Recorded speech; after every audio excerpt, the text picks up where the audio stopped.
नमस्कार, सगरमाथा प्राइम समाचारमा स्वागत छ। म केशव शर्मा। नमस्कार, म प्रसन्न ढुङ्गाना। सगरमाथा प्राइम समाचार सुरु गरौँ अहिलेसम्मका प्रमुख समाचारबाट। कोरोनाका कारण पछिल्लो 24 घण्टामा 12 जनाको मृत्यु, 927 जना संक्रमित, 169 निको भई डिस्चार्ज भए।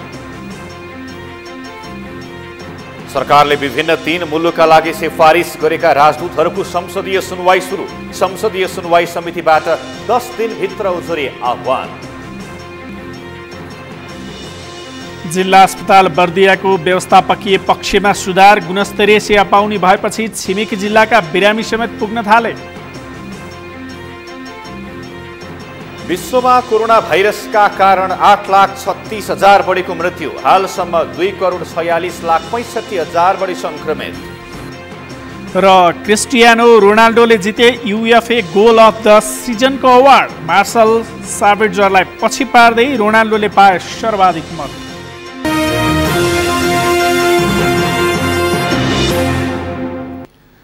सगरमाथा प्राइम समाचार अब विस्तारमा। पछिल्लो 24 घण्टामा कोरोना संक्रमणका कारण थप 12 जनाको मृत्यु भएको छ। स्वास्थ्य तथा जनसङ्ख्या मन्त्रालयले आज गरेको नियमित पत्रकार सम्मेलनमा 4 महिला र 8 जना पुरुष गरी 12 जनाको मृत्यु भएको जनाएको हो। जसअनुसार मृत्यु हुनेमा मोरङकी 56 वर्षीय र 65 वर्षीय 2 महिला, भक्तपुरकी 64 वर्षीय 1 महिला, मकवानपुरकी 71 वर्षीय 1 महिला रहेकी छन्। यस्तै उदयपुरका 52 वर्षका 1 पुरुष, पर्साका 72 वर्षका 1 पुरुष, धनुषाका 45 वर्षका 1 पुरुष, सिराहाका 55 वर्षका 1 पुरुष, झापाका 83 वर्षका 1 पुरुष, चितवनका 51 वर्षका 1 पुरुष, कास्कीका 52 वर्षका 1 पुरुष र रूपन्देहीका 60 वर्षका 1 पुरुषको मृत्यु भएको मन्त्रालयका प्रवक्ता डाक्टर जागेश्वर गौतमले जानकारी दिनुभयो। यो सँगै नेपालमा हालसम्म कोरोनाका कारण मृत्यु हुनेको सङ्ख्या 195 पुगेको छ। 56 छ। जम्मा 12 जनाको निधन भएको छ। त्यसमध्ये महिला 4 जना हुनुहुन्छ। मोरङको 56 वर्ष र 65 वर्षीय 2 जना महिला हुनुहुन्छ। भक्तपुरको 64 वर्षीय 1 महिला हुनुहुन्छ। मकवानपुरको 71 वर्षीय महिला हुनुहुन्छ, 4 जना। र पुरुषहरूमा उदयपुरको 52 वर्षीय 1 जना, पर्साको 72 वर्षीय 1 जना, धनुषाको 45 वर्षीय 1 जना, सिराहाको 55 वर्षीय 1 जना र झापाको 83 वर्षीय 1 जना र चितवनको 51 वर्षीय 1 जना, कास्कीको 52 वर्षीय 1 जना र रूपन्देहीको 60 वर्षीय 1 जना गरी पुरुष 8 जना गरी जम्मा 12 जनाको निधन भएको छ। आजसम्म दुःखद निधन हुनेको सङ्ख्या जम्मा 195 पुगेको छ। यसैगरी पछिल्लो 24 घण्टामा थप 927 जनामा कोरोना संक्रमण पुष्टि भएको छ। देशका विभिन्न स्थानमा गरिएको परीक्षणका क्रममा 334 महिला र 593 गरी 927 जनामा कोरोना संक्रमण पुष्टि भएको प्रवक्ता गौतमले जानकारी दिनुभयो। संक्रमितहरूमा काठमाडौँमा 350, ललितपुरमा 11 र भक्तपुरमा 54 थप भएका छन्। यो सँगै नेपालमा संक्रमितको सङ्ख्या 36,456 पुगेको छ। यसैगरी हाल सक्रिय संक्रमितको सङ्ख्या 16,019 रहेको छ भने गत 24 घण्टामा 169 जना निको भई घर फर्किएका छन्। यो सँगै नेपालमा कोरोना संक्रमणबाट निको हुनेको सङ्ख्या 20,242 पुगेको छ। काठमाडौँ उपत्यकामा निषेधाज्ञा जारी भएपछि सरकारले भिडभाड गर्न मात्र होइन, हिडडुलमा समेत रोक लगाएको छ। तर अत्यावश्यकीय वस्तु तरकारी खरिद बिक्रीको मुख्य केन्द्र कालीमाटी तरकारी बजारको दृश्यले भने कोरोनालाई खुल्लम खुल्ला चुनौती दिएको पाइन्छ। यहाँ न दूरी कायम गरिएको छ, न मास टेस्ट नै। पुष्कर खतिवडाको रिपोर्ट। यो हो काठमाडौँको अति नै व्यस्त मानिने तरकारी व्यवस्थापन स्थल अर्थात् कालीमाटी फलफुल तथा तरकारी व्यवस्थापन। यहाँ बेलुकी 12 बजेदेखि बिहान 9 बजेसम्म ग्राहकलाई आउजाउ गर्न, तरकारी किनमेल गर्न छुट दिएको छ। तर सरकारले भाद्र 4बाट लगाएको उपत्यकाको निषेध आदेशलाई यसले पनि धज्जी उडाइरहेको पाइएको छ।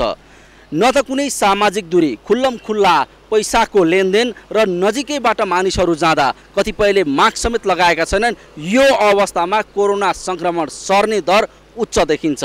तथापि कालीमाटी तरकारी तथा फलफुल व्यवस्थापनमा भने यसको कुनै पालना भएको पाइँदैन।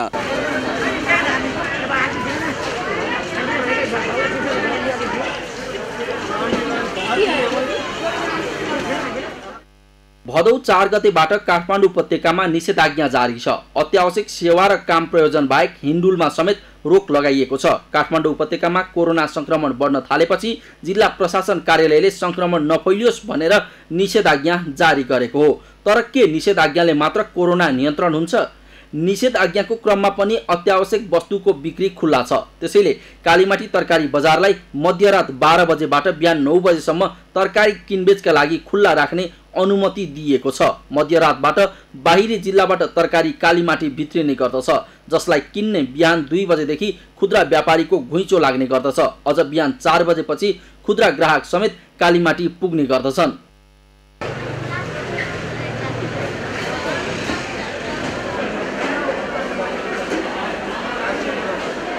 हरेक तरकारी स्टलमा मानिसहरूको घुइँचो छ। किनमेलको सीमित समय भएकाले ठेलमठेल गरेर तरकारी किन्नेको भिड देखिन्छ। त्यहाँ न त कुनै सामाजिक दूरीको पालना छ, न त नगद लेनदेनमा कुनै सावधानी नै। न यो भिडमा कसैले स्यानिटाइजरको नै प्रयोग गरेको छ। अझ कतिपयले त मास्कको समेत प्रयोग गरेको पाइँदैन, जसका कारण कालीमाटी स्थित फलफुल तथा तरकारी बजार अहिले कोरोना संक्रमणको उच्च जोखिममा छ।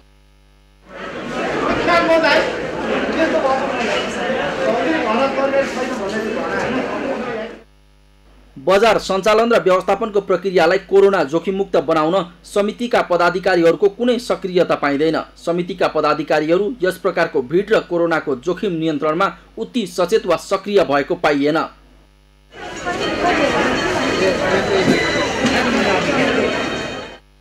कोरोनाको जोखिम काठमाडौँ उपत्यका मध्ये पनि काठमाडौँमै बढिरहेको तथ्याङ्कले देखाएको छ।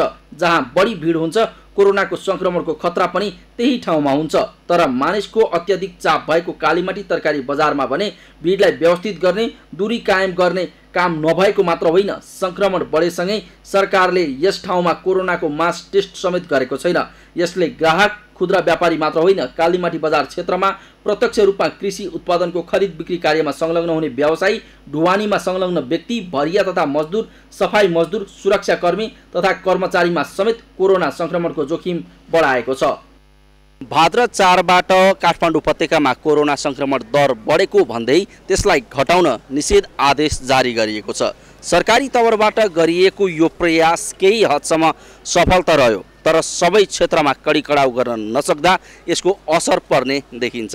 यतिखेर कालीमाटी तरकारी तथा फलफुल व्यवस्थापनमा जुन भिड लाग्ने गर्दछ, त्यो भिडका कारण त्यहाँ न त कुनै सामाजिक दूरी पालना गरिएको छ र कतिपयले त मास्क समेत लगाएको पाइँदैन। बिहानैदेखि हुने यस्ता भिडले कोरोना संक्रमणको दर नबढाउला भन्न सकिँदैन। क्यामेरामा प्रकाश कुमारका साथ पुष्कर खतिवडा, काठमाडौँ। सरकारले विभिन्न 3 अस्पताललाई कोरोना विशेष अस्पतालमा सूचीकृत गरेको छ। स्वास्थ्य तथा जनसङ्ख्या मन्त्रालयको नियमित पत्रकार सम्मेलनमा स्वास्थ्य मन्त्रालयका प्रवक्ता डाक्टर जागेश्वर गौतमले थप 3 अस्पताललाई कोरोना विशेष अस्पतालमा रूपान्तरण गरेको बताउनु भयो। काठमाडौँको कान्तिपुर अस्पताल, जनमैत्री अस्पताल र वीरगञ्जको नेसनल मेडिकल कलेज टिचिङ अस्पताललाई कोरोना विशेष अस्पतालमा सूचीकृत गरेको उहाँले बताउनु भयो। यसैगरी कोरोना संक्रमितको उपचारका लागि केन्द्रमा 1000, प्रादेशिक अस्पतालहरूमा 1957 बेड थप गरिएको उहाँले बताउनु भयो।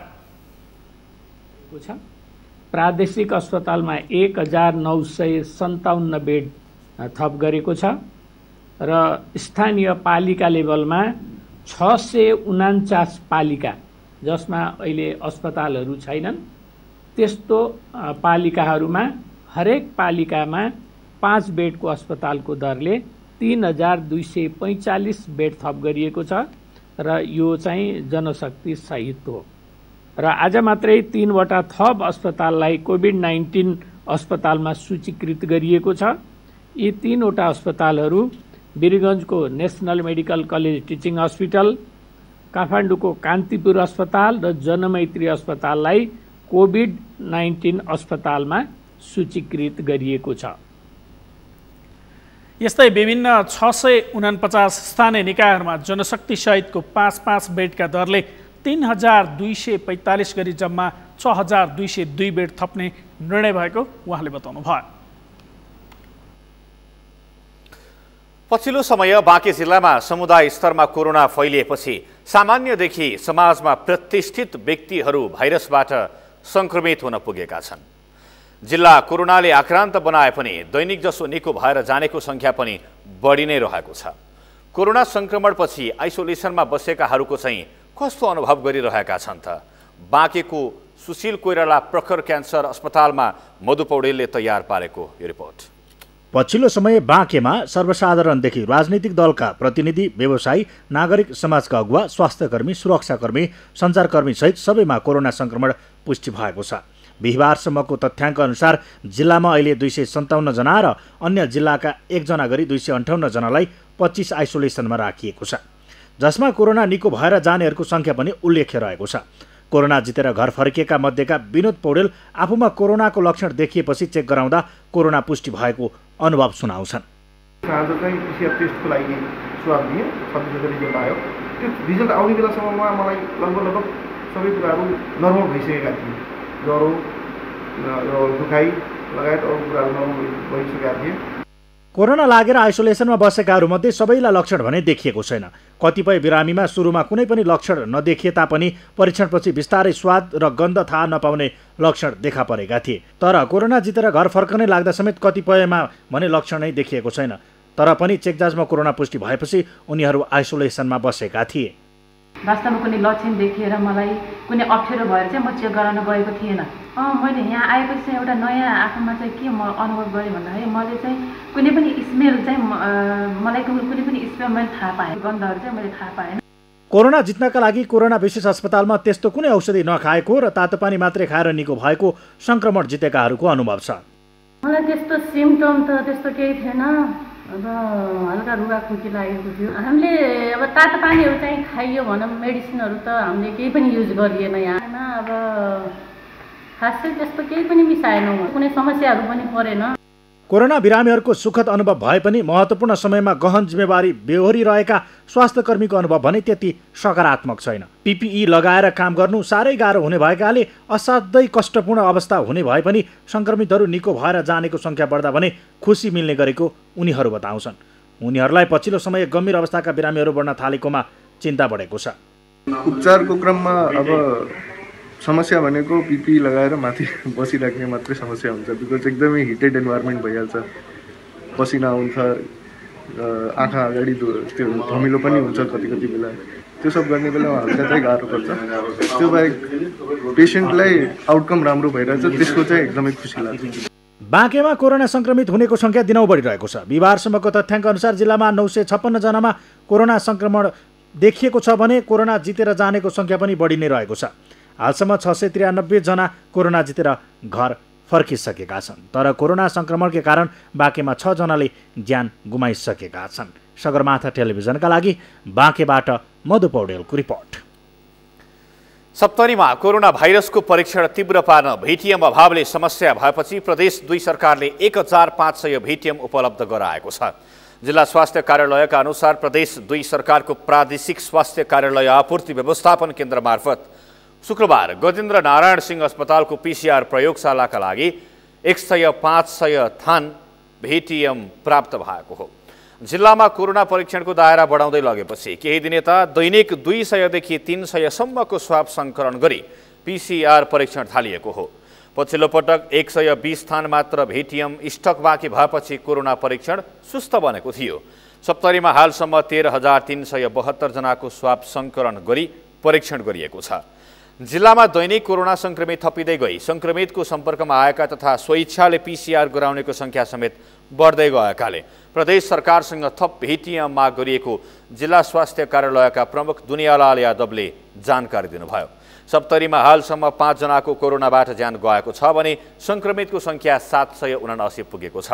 अहिले 235 आइसोलेसनमा रहेका छन् भने 544 जना निको भएर घर फर्किएका छन्। विश्व कोरोना भाइरसको महामारीसँग जुत्दा दैनिक मजदुरी गरेर जीविकोपार्जन गर्ने मानिसको दैनिकी कष्टकर बन्दै गएको छ। भाइरसको सङ्क्रमण रोकथाम र नियन्त्रण गर्न गरिएको लकडाउन र निषेधाज्ञाले झन्डै 6 महिनादेखि मानिसका दैनिक गतिविधि ठप्प छन्। यसले मजदुरी गरेर हातमुख जोड्ने परिवारलाई रोग लाग्ने डर भन्दा भोक मेटाउने चिन्ताले पिरोल्न थालेको छ। मेनुका श्रेष्ठको रिपोर्ट।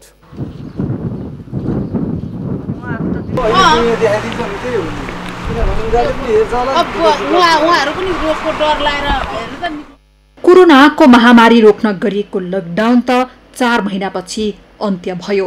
संक्रमण दर बढेपछि फेरि काठमाडौँ उपत्यका सहित धेरै ठाउँमा निषेधाज्ञा जारी गरिएको छ।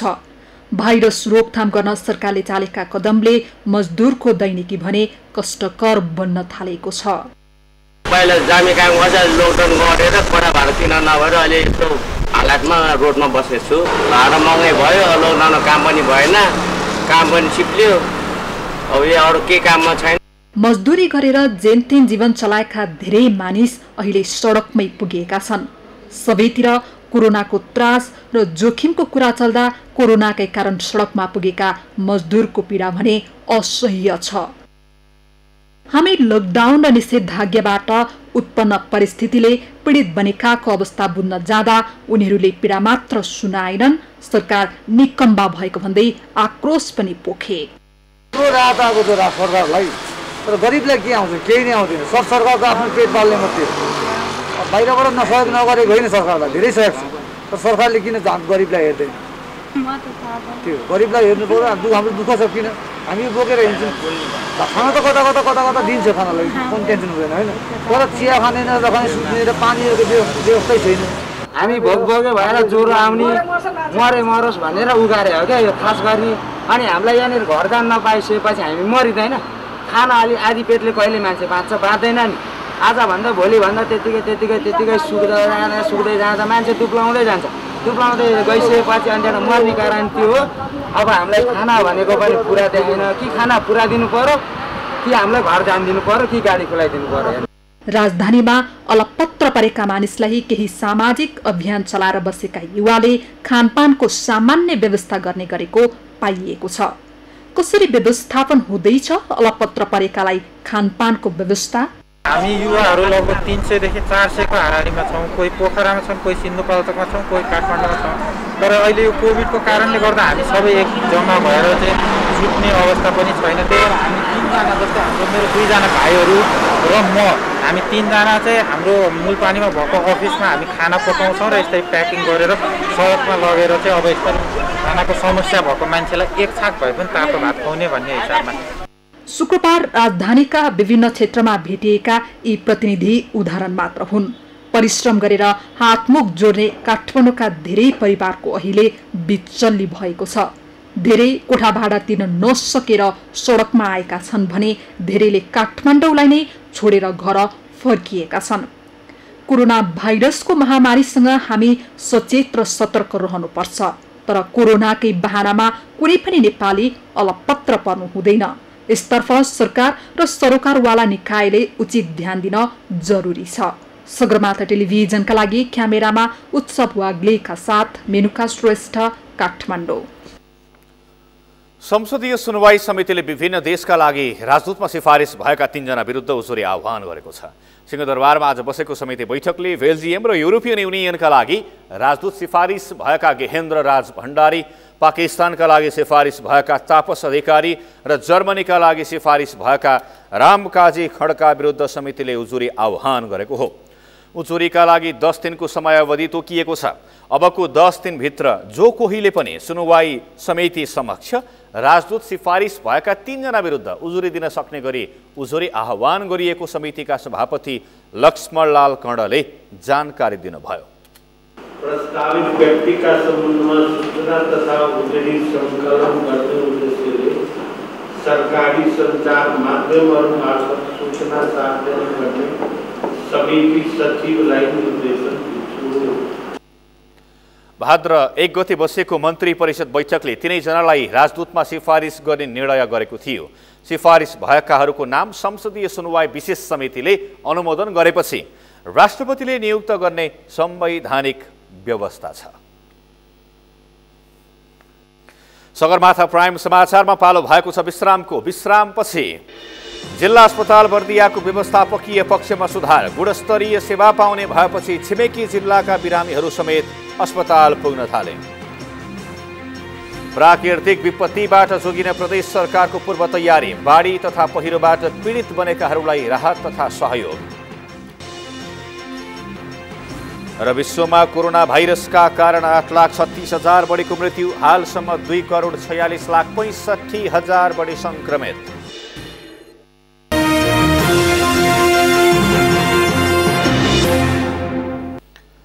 विश्रामपछि सगरमाथा प्राइम समाचारमा पुनः स्वागत छ। अब बाँकी समाचार। कोरोना भाइरस संक्रमण महामारीले उत्पन्न परिस्थितिले विदेशमा अलपत्र नेपालीलाई स्वदेश ल्याउन 5औं चरणको चार्टर्ड उडान भइरहेको छ। दैनिक 500 को संख्यामा नेपालीलाई ल्याउने योजना बनाएको सरकारले आज मात्रै 414 जना स्वदेश फर्किएको छ। विदेशी भूमिमा ज्यान गुमाएका 16 जनाको शव स्वदेश ल्याइएको छ। सरकारले भदौ 17 बाट केही देशमा नियमित उडान पनि खुल्ला गर्ने जनाएको छ।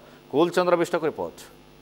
सरकारले गत भदौ 9 गतेबाट चार्टर्ड उडान मार्फत विदेशमा अलपत्र नेपालीलाई स्वदेश फर्काइरहेको छ। कोरोना भाइरस महामारीले रोजगार गुमाएका झण्डै 40,000 नेपाली स्वदेश फिर्तीको प्रतीक्षामा रहेकामा अहिले दैनिक 500 को हाराहारीमा उनीहरूलाई स्वदेश फर्काइरहेको हो। यसै अन्तर्गत विदेशमा अलपत्र 414 जनालाई शुक्रबार स्वदेश फर्काइएको छ। स्वदेश फर्काइएका मध्ये नेपाल एयरलाइन्स मार्फत 246 र हिमालयन एयरलाइन्स मार्फत 156 जनालाई नेपाल ल्याइएको छ। शुक्रबार बिहान भएको नेपाल एयरलाइन्सको उडान मार्फत वैदेशिक रोजगारीका सिलसिलामा ज्यान गुमाएका 16 जनाको शव पनि ल्याइएको छ। शुक्रबार नै कतार एयरवेज मार्फत कतारबाट 72 जना नेपाली स्वदेश फर्किएका छन्, जसमध्ये कतार बाहेक 2 एयरलाइन्स बिहिबार गएर शुक्रबार फर्किएका हुन्। दुईटा एनएससीको र हिमालयनको क्वालालम्पुर गएका थिए, आज बिहान फर्के। त्यस्तै हिजो बेलुका हिमालयनको चाइना गएको थियो मेडिकल सामान लिनलाई, कार्गो, त्यो बिहान आउनुभयो र अहिले 4:30 बजे चाहिँ 4:30 PM मा कतार एयरवेज जहाज दोहाबाट आउँदैछ, 6 बजे फर्किन्छ। 5औं चरणको उद्धार उडान भदौ 16 सम्म सञ्चालन हुनेछ। यो अवधिमा 47 उडान हुनेछन्। यो चरणको उद्धारमा करिब 10,000 नेपाली स्वदेश फर्कने अपेक्षा गरिएको छ। त्यस्तै भाद्र 17 अर्थात् सेप्टेम्बर 1 बाट केही देशहरूका लागि अन्तर्राष्ट्रिय उडान खुल्ला हुनेछ। अन्तर्राष्ट्रिय उडान खुल्ला भएमा 27 वटा चार्टर उडान हुनेछन् भने 60 नियमित उडान हुनेछन्। नियमित उडानतर्फ मलेसियाको मालिन्दो एयर तथा मलेसियन एयरलाइन्स, टर्कीको टर्किस एयरलाइन्स, हङकङको क्याथे ड्र्यागन, कोरियाको कोरियन एयर, चीनको चाइना साउदर्न एयर चाइना, साउदी अरबको एयर अरेबिया, कतारको कतार एयरवेज र दुबईको फ्लाइ दुबई गरी 10 वटा वायुसेवालाई उनीहरूका गन्तव्यबाट नियमित उडान भर्न अनुमति दिएको छ। त्यस्तै स्वदेशी वायुसेवातर्फ नेपाल वायुसेवा निगमलाई जापानको नारिता, दुबई, मलेसिया र हङकङ उडानको अनुमति दिएको छ। अर्को हिमालय एयरलाइन्सलाई चीनको छोङक्विन, मलेसिया र आबुधाबीमा उडानको अनुमति दिइएको छ। 1 महिनाको अवधिमा 10 वटा विदेशी र 2 वटा नेपाली गरी 12 वटा वायुसेवाले 60 वटा उडान गर्नेछन्। सरकारले दैनिक 500 सम्म मात्र यात्रु ल्याउन दिने कोटा तोकेको छ। 25 तारिकबाट सुरु भएको हो यो 5औं चरणको उद्धार। अब 25 तारिकबाट दिनमा 500 को दरले आज अब हजुरको त्यो अनुसार हामी निकाल्न पनि सक्छौँ। हामी 500 देखि 700 योभन्दा बढी चाहिँ छैन र अब सिरियल फ्लाइट हुँदाखेरि पनि नेपाल गभर्मेन्टले 500 तोकिदिएको छ। 500 भन्दा बढी चाहिँ एयरपोर्टमा एक दिनमा ल्याउन नपाउने भनेर। अब अहिले पनि हाराहारी त्यही अनुसारै चाहिँ पेसेन्जर आइराख्नु भएको छ। पीसीआर रिपोर्ट पश्चात यात्रा अनुमति दिएका देशहरूमा नियमित उडान हुने भए पनि यस्तो व्यवस्था नभएका देशहरूमा भने चार्टर उडान जारी रहनेछ। नियमित उडान भने मलेसिया, टर्की, दक्षिण कोरिया, जापान, चीन, हङकङ, युएई र कतारमा हुनेछ। सरकारले कोरोनाका कारण अन्तर्राष्ट्रिय उडानमाथि लगाएको प्रतिबन्ध 8 वटा देशका हकमा भने फुकुवा गरेको हो। सगरमाथा टेलिभिजनका लागि क्यामेरामा प्रकाश कुमारका साथमा कुलचन्द्र विष्ट, काठमाडौँ। कोरोना संक्रमितको संख्या बढ्दै जाँदा काठमाडौँमा पत्रकारहरूको कोरोना परीक्षणका लागि स्वाब सङ्कलन गरिएको छ। राष्ट्रिय फोटो पत्रकार समूह एनएफपीजे नेपाल र फोटो पत्रकार क्लबको संयुक्त पहलमा काठमाडौँमा क्रियाशील फोटो पत्रकारहरूको कोरोना जाँचका लागि स्वाब सङ्कलन गरिएको हो। त्यसक्रममा विभिन्न सञ्चार गृहमा कार्यरत 125 जना फोटो पत्रकारहरूको पीसीआर टेस्टका लागि स्वाब सङ्कलन गरिएको राष्ट्रिय फोटो पत्रकार समूह एनएफपीजे का महासचिव प्रदीप राज बन्तले जानकारी दिनुभयो। आगामी दिनमा फोटो पत्रकारहरूको स्वास्थ्य सुरक्षाका लागि ध्यानमा राखेर अघि बढ्ने उहाँले बताउनु भएको छ। बर्दियाको सदरमुकाम गुलरियामा रहेको जिल्ला अस्पतालको व्यवस्थापकीय पक्षमा सुधार आएको छ। अस्पताल व्यवस्थापन समिति बर्दियाको सक्रियता तथा स्वास्थ्यकर्मीको लगनशीलताले सुधार हुँदै गएपछि सेवा लिनेहरूको चाप पनि बढेको छ। बर्दिया अस्पतालमा छिमेकी जिल्ला बाँकेका महिला समेत सुत्केरीका लागि बर्दिया पुग्ने गरेका छन्, जसका कारण अस्पतालमा सुत्केरी हुनेको सङ्ख्यामा उल्लेख्य वृद्धि भएको छ। बर्दियाबाट मुरली गोडियाको रिपोर्ट। बर्दिया सदरमुकाम गुलरियामा रहेको अस्पतालमा सुत्केरी हुन जाने महिलाको सङ्ख्यामा वृद्धि भएको छ। ग्रामीण भेगका महिलाहरूको रुझाइमा नै बर्दिया अस्पताल पर्न थालेको हो। उपलब्ध जनशक्ति कोरोना सङ्क्रमणको रोकथाममा खटिएको अवस्था छ। सेवाग्राहीका अनुसार प्रशासनिक कार्य तथा कर्मचारीहरूले गर्ने कार्यशैलीमा निकै सकारात्मक परिवर्तन भएको बताउँछन्। सानो स्वास्थ्य समस्याका लागि पनि नेपालगञ्ज जानुपर्ने बाध्यता हटेको भन्दै सेवाग्राहीहरू खुसी भएका छन्। पेसेन्ट भएर बच्चा जन्मेको छ अनि कपडाहरू पनि चाहियो, सिस्टरहरू पनि हेर्न आइरहनुहुन्छ। समस्या त त्यस्तो छैन, अब अपरेसन गरेर हिँड्न सकिरहेको त्यही। मैले यहाँ छोरीलाई औषधि गर्न ल्याएको हो, उसको यहाँ औषधि राम्रो गर्नुहुन्छ भनेर ल्याएको हो। अनि नेपालगञ्ज नलगेर यहाँ गुलरिया ल्याएको मैले, यहाँ राम्रो औषधि गर्नुहुन्छ भनेर मैले यहीँ ल्याएर आएको हो। अस्पतालमा सुत्केरी सेवा लिन बर्दियाका विभिन्न क्षेत्रका महिलाहरू आउने गरेका छन्। सेवा प्रवाहको प्रभावले बाँके जिल्लाका महिला पनि बर्दिया अस्पताल नै धाउने गरेका छन्। गत साउन मसन्तामा मात्रै करिब 2 जनाले सुत्केरी सेवा लिएका छन्। पछिल्लो समय सङ्ख्यात्मक रूपमा अपरेसन गरी सुत्केरी भएकाहरूको सङ्ख्या पनि वृद्धि भएको छ। गएको आर्थिक वर्ष 2076-77मा मासिक रूपमा 140 जनासम्म सुत्केरी हुन्थ्यो भने अहिले यो 77-78 हाम्रो यो गएको साउन महिनामा 200 जना चाहिँ सुत्केरी सेवा लिनुभएको छ, जसमध्ये 46 जनाले चाहिँ अपरेसनबाट बच्चा निकालिएको छ। बर्दिया जिल्लाको प्रतिनिधिका रूपमा रहेको अस्पताललाई नागरिकले पूर्ण रूपमा सेवा लिनका लागि प्रयास गरिँदै आएको छ। न्यूनतम उपचारका लागि समेत बाँके लगायतका छिमेकी राष्ट्र भारत जानुपर्ने नागरिकको बाध्यतालाई सम्बोधन गर्न अस्पताल व्यवस्थापन समितिले सक्दो मेहनत गरिरहेको छ। हामीसित मौजुदा जनशक्ति र हामीसित भएका हाम्रो क्षमता अनुसार हामीले यहाँका जनताहरूलाई स्वास्थ्य सुविधा दिने कुरामा कहीँ पनि कमी राखेको हामीलाई लाग्दैन। बर्दिया अस्पतालमा सरकार, स्थानीय नागरिक लगायतका पक्षको सामूहिक संलग्नताले जिल्लाको नमुना उपचार केन्द्र बनाउनु पर्ने स्थानीयको भनाइ छ। वर्षौंदेखि बर्दियाका नागरिक उपचारका लागि अन्य जिल्ला तथा छिमेकी राष्ट्र भारतमा जानुपर्ने बाध्यतालाई हटाउन बर्दिया अस्पताललाई थप सुविधा सम्पन्न बनाउन आवश्यक देखिएको छ। सगरमाथा टेलिभिजनका लागि बर्दियाबाट मुरली गोडियाको रिपोर्ट। एम्बुलेन्सलाई तिर्नुपर्ने भाडा समेत नहुँदा घरमै सुत्केरी हुनुपर्ने बाध्यतामा रहेका कपिलवस्तु बाणगङ्गाका गर्भवती महिलाहरूले अब निःशुल्क एम्बुलेन्स सेवा पाउने भएका छन्। पूर्ण संस्थागत प्रसुति सेवा अर्थात् नो होम डेलिभरी कार्यक्रम प्रोत्साहनका लागि बाणगङ्गा नगरपालिकाले निःशुल्क एम्बुलेन्स सेवा सुरु गरेको हो। कुनै पनि गर्भवती महिलाहरू प्रसुतिका लागि स्वास्थ्य संस्थाको सेवाबाट वञ्चित नहुन् भन्नका लागि एम्बुलेन्स सेवा निःशुल्क गरिएको नगरपालिकाका प्रवक्ता विष्णु पौडेलले बताउनुभयो। नगरपालिकाको पिपरा अस्पताल, हथौसा स्वास्थ्य केन्द्र र कोपवा स्वास्थ्य चौकीमा सञ्चालन भएका 3वटा बर्थिङ सेन्टरमा गरी 6वटा एम्बुलेन्स तयारी अवस्थामा रहेको उहाँले बताउनु भएको छ। प्रवक्ता पौडेलले सुत्केरी हुने पालिकाभित्रको स्वास्थ्य संस्थामा सुत्केरी हुन नसकेको अवस्थामा बुटेवलसम्मको समेत भाडा नगरपालिकाले तिरिदिने बताउनु भयो। विपद व्यवस्थापनका लागि प्रदेश 5 सरकारले दाङका विभिन्न क्षेत्रका नागरिकलाई सहयोग गरेको छ। कोरोना भाइरसको महामारीसँगै बाढी, पहिरो, भूक्षय, आगलागी सहितका विपददेखि सर्पदंशको जोखिम बढेको छ। त्यसैले दाङमा विपद व्यवस्थापनमा प्रदेश सरकारले सहयोग गरेको जिल्ला विपद व्यवस्थापन केन्द्रले जनाएको छ। दाङबाट सुशील बस्नेतको रिपोर्ट। विपद जोखिम बढी भएका दाङका विभिन्न क्षेत्रमा संघीय र स्थानीय सरकारसँगै प्रदेश सरकारले पनि काम गरिरहेका छन्। प्रदेश सरकारले कोरोना भाइरसबाट आएको समस्याको व्यवस्थापनका लागि दाङमा सबैभन्दा धेरै लगानी गरेको छ। प्रदेश सरकारले कोरोना संक्रमण व्यवस्थापन बाहेक अन्य विपदका लागि पनि 2 महिनाको अवधिमा 21 लाख रुपैयाँ भन्दा बढी खर्च गरिसकेको छ। प्रदेश सरकारले जिल्ला प्रशासन कार्यालय मार्फत बाढी, पहिरो, आगलागी जस्ता विपद पीडितलाई राहत वितरणका लागि दिएको 18,25,000 रुपैयाँ मध्ये साउन महिना यताको 2 महिनामै 13,05,000 खर्च भइसकेको छ। पूर्व सूचना प्रणाली र त्यसका लागि आवश्यक सामग्री खरिदका लागि चालु आर्थिक वर्षमा दिएको 10 लाख रुपैयाँ मध्ये 8,80,000 रुपैयाँ खर्च भइसकेको जिल्ला प्रशासन कार्यालय दाङले जनाएको छ।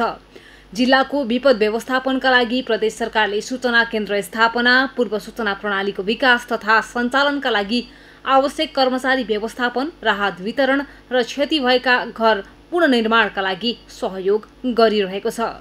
आगलागी अनि बाढी पहिरो लगायतका विपदहरूको बेलामा आवश्यक पर्ने जुन उद्धार सामग्रीहरू हुन्छ त्यो उद्धार सामग्रीहरू पनि खरिद गर्नको लागि बजेटहरू उपलब्ध गराउने काम गरेको छ र अब विभिन्न विपदमा परेका व्यक्तिहरूलाई राहतहरू उपलब्ध गराउने र विशेष गरेर विपदको कारण भत्केका घरहरूमा टिनको छाना लगाएपछि 40,000सम्मको सहायता दिने कामहरू गरिरहेको छ। यसरी प्रदेश सरकारले विशेष गरेर यो 4वटा क्षेत्रमा विपद व्यवस्थापनको सन्दर्भमा जिल्ला विपद व्यवस्थापन कोषलाई सहायता उपलब्ध गराएको छ।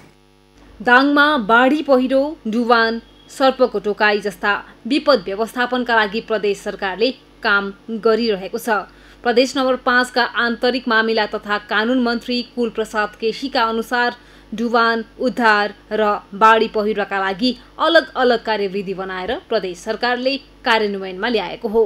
दाङको देउखुरी उपत्यकालाई लक्षित गरी गढवामा सर्पदंश उपचार केन्द्र विपद व्यवस्थापन अन्तर्गत नै स्थापना गरी सञ्चालनमा ल्याइएको मन्त्री केसीको भनाइ छ।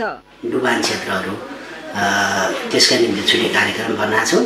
बाढी पहिरो क्षेत्रको निम्ति छुट्टै बनाइसकेका छौँ। भौतिक मन्त्रालयले तार जाली यो व्यवस्थापन, कटान, नदी कटान यसको संरक्षण गर्ने कुरा हुन्छ। दाङ जिल्लामा अहिले त्यस्तो डिजास्टर आइसकेका छैन, त्यसको निम्ति तयारी हालतमै छ। जुन जिल्लामा आउँछ त्यसको निम्ति हामीले प्रदेश सरकार, स्थानीय तह र हाम्रो बलबुतामा पुगेन भने सङ्घीय सरकारलाई हामीले आह्वान गरेर बनाएका छौँ। डिभिजन वन कार्यालय मार्फत प्रदेश सरकारले जिल्लाका खोलाका बगर तथा भूक्षय हुने क्षेत्रमा वृक्षारोपण गरेर भूक्षय तथा पहिरो नियन्त्रण गर्ने प्रयास गरिरहेको छ। राप्ती नदीका सहायक नदी तथा बबई नदीको बगरमा वृक्षारोपण गरेर खेतीयोग्य जमिन कटान गर्ने कार्यलाई रोक्न थालिएको डिभिजन वन कार्यालयले जनाएको छ। पहिरो, बाढी लगायतका कुराहरूलाई तत्काल नभए पनि अब हाम्रो ती हामीले रोपन गरेका बिरुवाहरू हुर्किए भने उनीहरूले चाहिँ यो भूस्खलन अनि बाढी पहिरो र वातावरणलाई खलल पुर्याउने अन्य प्राकृतिक प्रकोपहरूको नियन्त्रणमा यसले भूमिका खेल्नेछ भन्ने डिभिजन वन कार्यालयले आशा अपेक्षा गरेको। प्रदेश सरकारले कोरोना संक्रमणका कारण हुन सक्ने विपद व्यवस्थापनका लागि पनि दाङमा ठूलो लगानी गरेको छ। प्रदेश कोरोना अस्पतालका लागि सुरुमै 2 करोड रुपैयाँ लगानी गरेको प्रदेश सरकारले त्यसपछि सञ्चालन र आवश्यक उपकरण खरिदका लागि रकम खर्च गर्दै आएको छ। 10 वटा पालिकाहरूलाई कोरोना संक्रमण व्यवस्थापनका लागि गाउँपालिकालाई 10 लाख, नगरपालिकालाई 15 लाख र उपमहानगरपालिकालाई 20 लाख रुपैयाँका दरले गएको आर्थिक वर्षमै रकम प्रदान गरिएको थियो। सगरमाथा टेलिभिजनका लागि दाङबाट सुशील बस्नेतको रिपोर्ट। बाँके जिल्ला जानकी गाउँपालिका 5 मा रहेको स्टिल कम्पनीले कामबाट निकालेपछि कामदारहरू धरनामा बसेका छन्। विगत लामो समयदेखि काम गर्दै आएका करिब 40 जना कामदार कामविहीन भएका बेला उनीहरूलाई जानकारी नै नदिई अन्य कामदार राखेपछि स्थानीय कामदारहरू धरनामा बसेका हुन्। बाँकेबाट मधु पौडेलको रिपोर्ट। बाँकेको जानकी गाउँपालिका 5 बक्सपुरमा रहेको जय अम्बे स्टिल प्रणालीले स्थानीय 40 कामदारलाई कामबाट निकालेपछि अहिले धरनामा बसेका छन्। लामो समयदेखि कम्पनीमा काम गर्दै आएका उनीहरूलाई थाहै नदिई कामबाट निकालेपछि कम्पनीको मुख्य गेटमा आएर उनीहरूले धरना सुरु गरेका हुन्। विगत 2 दिनदेखि धरनामा बसेका उनीहरूले काममा निरन्तरताको माग गरेका छन्। हामीलाई यो जयम्बे स्टिलमा हामीले पहिला काम गरिरहेको थियौँ, अहिले कामदेखि निकालिदिनु भयो, अर्को मान्छे हालिदिनु भयो। हामीले यो कम्पनी सञ्चालन हुँदाखेरि काम हामीले यहाँ गरेको, अहिले नयाँ मान्छे हालिरहेछन्, हामीले निकालिदिए रहेछन्। ये हाम्रो कामको माग छ, हामीलाई पनि काम चाहियो। त्यतिखेर यो कम्पनीको आसमा हामीले बसे कि कम्पनी चल्छ त्यतिखेर लगाउँछ। कम्पनी चल्यो, नयाँ मान्छे हालिदियो, हामीलाई के सल्लाह लिएन कि तिमीले निकालिदिएछौ। पछि हामीलाई थाहा भयो कि कम्पनीले निकालिदियो। हामीले कम्पनीदेखि माग माग्यो अनि हिजो पनि हतार गरे। भने भोलि लगाइदिन्छु, आज पनि भन्छ लगाउँदैन। कतै पनि काम नपाएको अहिलेको अवस्थामा काम गरिरहेको कम्पनीले कामबाट निकालिदिएपछि आफूहरू बेसहारा भएर धरनामा उत्रिएको कामदारहरूको भनाइ छ। हमरे लोगों के घर में खाना खाए नहीं है, हम लोग काम मांगा जाते तो काम नहीं देते। जब तक हम लोगों को क्या करते न काम पाओ जी तब तक आंदोलन कराए। खाए के लगभग 20 जना हमारे घर में परिवार है। हम लोगों ने क्या कहते काम ढूंढा जाता, काम नहीं पाया जाता, काम भी नहीं लगा हुआ था। लोगों ने ऐसे आंदोलन, खेती नहीं है साहेब, कोई भी कहा नहीं। स्थानीय तहमा स्थापना भएको कम्पनीले स्थानीय कामदारलाई प्राथमिकतामा राख्नुपर्ने उनीहरूको माग छ। तर कम्पनीले भने अन्यत्र स्थानबाट कामदार ल्याई काम गर्दै आएका कामदारलाई निकालिनु अन्याय भएको स्थानीयले बताए। स्थानीय लेबरहरूले जुन अहिले आन्दोलन गर्छन्, यिनीहरू जुन आन्दोलन गरिरहेछन्, पहिलेदेखि यहाँ काम गरिरहेको थिए। यो कम्पनीको जग खन्नेदेखि लिएर अहिलेसम्म काम गरेको हुन् यिनीहरूले। यो लकडाउन हुनुभन्दा अगाडि पनि यिनीहरू काम गरिरहेको थिए। अनि यो अस्तिदेखि कम्पनी रनिङ आएपछि अनि यिनीहरूलाई अचानक तिमीहरूको काम छैन, अब तिमीहरूमा लगाउँदैन भनेर निकालेको हो। अब यहाँ स्थानीयहरू पहिला सुरुमा काम गर्ने अनि अहिले यहाँ स्थानीय आफ्नो ठाउँमा फ्याक्ट्री भएको कारणले गर्दा चाहिँ यहीँ स्थानीयका मान्छेहरूले पहिलो प्राथमिकता पाउनुपर्छ भन्ने हाम्रो माग हो। कम्पनीले भने मेसिन आइसकेकाले कामदारको काम नभएकाले निकालेको बताएको छ। कम्पनीले आवश्यकता भन्दा बढी मानिस राख्न नसक्ने भन्दै केही व्यक्ति राख्न सकिन्छ भन्दा धरनाकारीले आफू र आफ्नो मान्छे हुनुपर्ने माग गरेको कम्पनीको भनाइ छ। केही मान्छे 7-8 जना होला मुस्किलले है बाहिर बसेकामा, तिनीहरूलाई टर्मिनेट किन गरे भने उनीहरूले काम गर्ने ठाउँमा अटोमेटिक मेसिन लाग्यो। हामीले भनेपछि त्यहाँनिर मान्छेको काम छैन, त्यहाँ मेसिनले काम गरिसक्यो। र त्यो पनि कहिले हो त, उसलाई निकालेको हिजो अस्ति मात्र होइन, उनीहरूलाई निकालेको आज फ्याक्ट्री 2 महिनापछि बल्ल हिजोबाट चल्या हो होइन। 2 महिना अगाडिदेखि नै उनीहरूलाई निकाल्यो। 2 महिना अगाडिसम्म त्यो मेसिन थिएन, अब अहिले आएर मेसिन फिट भयो, चल्यो, अनि अहिले मात्र निकाल्यो। अहिले चाहिँ उनीहरू 2 महिना अगाडि निक्लेको भन्नु पऱ्यो। 2 महिना अगाडि निक्लेर अहिले चाहिँ मेरो काम निस्क्यो भन्ने चाहिँ त्यो पनि मिलेन। उनीहरूलाई दैनिकमा राखेको थियौँ हामीले, टेम्पररी ठेकदारको तर्फबाट थियो। हाम्रो कम्पनीको ल्याबोरेटरीमा पनि कम्पनीमा भएको ल्याबोरेटरी भएको 1 जना मान्छे पनि निकाल्यो। पछिल्लो समय नेपालमा बन्दाबन्दीको समयमा उल्लेख्य संख्यामा कामदारहरू कम्पनीबाट निकालिएका छन्। धेरै लगानीमा सञ्चालन गरिएका कम्पनीहरू घाटामा जान थालेपछि विभिन्न बहानामा कामदारहरूलाई कम्पनीबाट निकालिने गरेको छ। कोरोना भाइरसका कारण लकडाउन, निषेधाज्ञा र बन्द हुँदा काम गरेर खानेहरू भोकै बस्ने अवस्था आएको छ। यस्तो बेला सरकारले काममा नआउने कामदारलाई समेत 40% सेवा सुविधा दिन र कामबाट ननिकाल्न आग्रह गरेको छ। तर जय अम्बे स्टिल जस्तै निजी क्षेत्रले भने धान्न नसक्ने भन्दै कामदार धम्माधम निकालिरहेका छन्। सङ्कटमा आफू पनि बाँच्ने र अरूलाई पनि बचाउने समयमा कामदारलाई निकाल्दा त्यसले द्वन्द्व ल्याएको छ। मजदुर भोकै हुने अवस्थाबाट सृजित द्वन्द्व अहिले सामान्य अवस्थामा रहे पनि भोलि त्यसले विकराल रूप लिन सक्छ। यसतर्फ सरकारवालाहरू सचेत र जिम्मेवार बन्न आवश्यक छ। सगरमाथा टेलिभिजनका लागि बाँकेबाट मधु पौडेलको रिपोर्ट। सगरमाथा प्राइम समाचारमा एकैछिन विश्रामपछि विश्वमा कोरोना भाइरसका कारण 8,36,000 बढीको मृत्यु, आजसम्म 2,46,65,000 बढी संक्रमित र क्रिस्टियानो रोनाल्डोले जिते UEFA गोल अफ द सिजनको अवार्ड। मार्सललाई पछि पार्दै रोनाल्डोले पाए सर्वाधिक मत।